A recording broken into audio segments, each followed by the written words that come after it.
குட்டிமா என்ன பண்றீங்க? மில்கா? Wow, milk. இது வந்து எருமை மாட்டு மில்கா இல்ல பசு மாட்டு மில்கா? எருமை மாட்டுல மில்க் வராது அப்போ? பசு மாடு மில்க். அன்னைக்கு வாங்கினீங்களா ஒரு பேக்கெட் மில்க்? சரிம்மா, எடுத்து சாப்பிடுங்க. பனானா இது ஸ்வீட் டீ. பனானா இஸ் நல்லா ஸ்வீட்டா இருக்கு.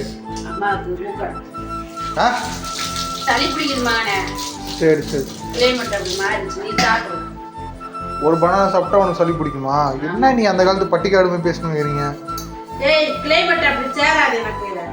சரி சரி. ரஸ்க் இருக்குல்ல, ஓகே, ரஸ்க்கு வச்சு நான் தொட்டு சாப்பிட்றேன். பால் சீக்கிரம் எனக்கு காய்ச்சி கொடுமா. நைட்டுக்கு எனக்கு வந்து டின்னர் தேவையில்ல, ஓகேங்களா? இட்லி பொடி இருக்கா? சரிம்மா. சரிம்மா. சரி, ஓகே ஓகே. சரி, ஓகே ஓகே गाइस, இந்த வீடியோ பிடிச்சா சப்ஸ்கிரைப் பண்ணுங்க. நீங்க பாருங்க, அம்மா ஃப்ரம் தேனி. அம்மா ஃப்ரம் தேனி. டாடா. மறக்காம சர்ப்ரைஸ் பண்ணுங்க. Thank you.